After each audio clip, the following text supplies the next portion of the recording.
নিজের স্বপ্ন পূরণ আর পরিবারের সচ্ছলতা আনতে অনেকেই পাড়ি জমান বিদেশে।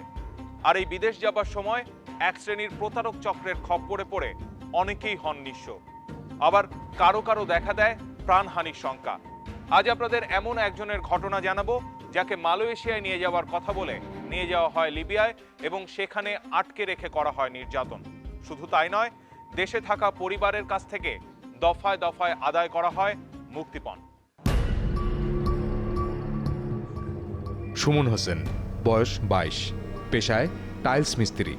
আর্থিক অনটন খোঁজাতে সিদ্ধান্ত নেন বিদেশে পাড়ি জমানোর। দালালের মাধ্যমে 1 লক্ষ টাকা জমা দিয়ে 12 ডিসেম্বর রাতে মালয়েশিয়ার উদ্দেশ্যে শাহজালাল আন্তর্জাতিক বিমানবন্দর ছেড়ে যান সুমন।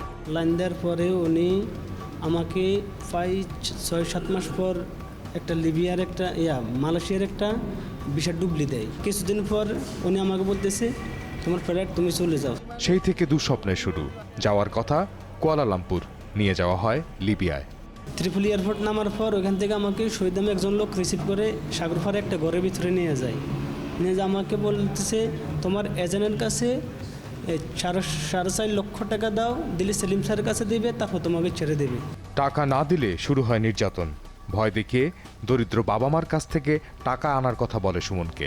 মুক্তিপণ হিসেবে 2 দফায় 3.5 লক্ষ টাকা মানব পাচারকারী চক্রটির হাতে তুলে দেয় অসহায় স্বজনেরা।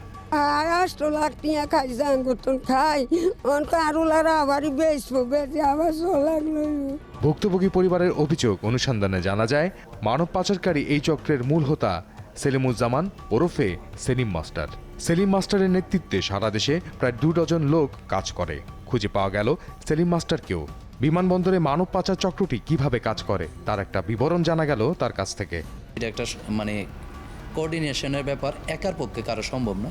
এয়ারপোর্টের জন্য এয়ারপোর্টের কিছু নির্ধারিত লোক আছে যারা এয়ারলাইন্সের স্টাফ এবং এয়ারপোর্টের যে বিভিন্ন সংস্থার লোকজন আছে, সেটা ইমিগ্রেশন বলেন বা অন্যান্য ডিপার্টমেন্ট, আমি মেনশন করতে চাচ্ছি না, ওদেরকে ম্যানেজ করে, পয়সার মাধ্যমেই ম্যানেজ করে এই যাত্রীগুলোকে বাংলাদেশ থেকে ভিজিট বিষয়ে বিমানে বসায়।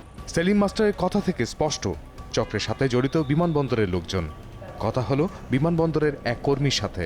প্রথম আমরা বাইরের পার্টির কাছ থেকে মোবাইলে মেসেজ নেই, নেওয়ার পরে এরপরে এই মেসেজ আমরা এয়ারলাইন্সে প্রথম ফরওয়ার্ড করি।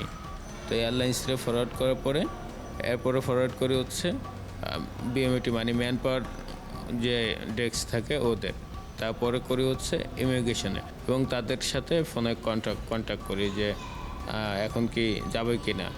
এরা যদি ক্লিয়ারেন্স দেয় তখন ইমিগ্রেশনে যায়। বিমানবন্দর এলাকায় ঢোকার পর থেকে বিমানে তোলা পর্যন্ত একজনের জন্য কত টাকা নেয় এসব এজেন্ট?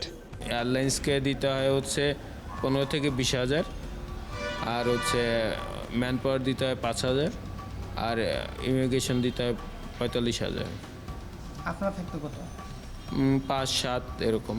এভাবে লিবিয়া যাওয়ার পর আটক করা হয় সুমনকে, চাওয়া হয় মুক্তিপণ। 2 দফায় টাকা দেওয়া হলেও মুক্তি মিলছে না সুমনের।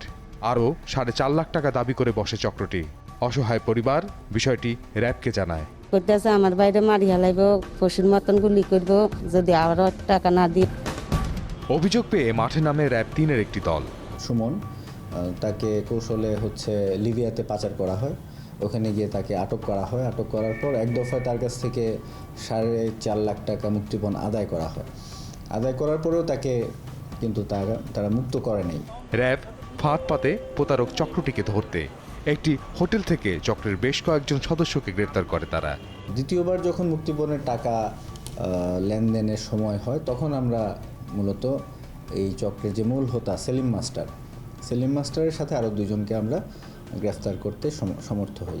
অভিযানের এক পর্যায়ে সংশ্লিষ্ট সংস্থার সহযোগিতায় উদ্ধার করে লিবিয়া থেকে দেশে ফিরে আনা হয় সুমন হোসেনকে। লিবিয়াতে যে দূতাবাস আছে, দূতাবাসের সহযোগিতায় আমরা ভিকটিমকে উদ্ধার করে বাংলাদেশে নিয়ে আসি। সুমন একা নন, আরও অনেক বাংলাদেশি আছে যাদেরকে আটকে রেখে চালানো হয় নির্যাতন। যখন লাতিমায় চোরমুখের মুখ দিয়ে রক্ত পর্যন্ত বের হয়েছে, বাথরুমে এমনও হয়েছে যে বাথরুমে আটকে রাখছে, খাওয়ানোর জন্য দেয় নাই। এভাবে অবৈধ পথে কেউ যেন বিদেশে না যায় সেই অনুরোধও জানালেন সুমন। বিদেশ যদি যায় এরকম সরাফতা যাব না, এবং সমস্ত বাইকে বলে দেবে এভাবে যেন না যায়, সবাই যেন যাওয়ার আগে অন্তত যাচাই করে বিষয়টা চেক করে ঠিক আছে কি না। মানব পাচারকারী চক্রটির 14 সদস্যকে গ্রেপ্তার করে র্যাব। বাকিদেরকে গ্রেফতার করি, যেখানে সুজন, রাশেদ এরা হচ্ছে এই চক্রের খুবই গুরুত্বপূর্ণ ক্যারেক্টার।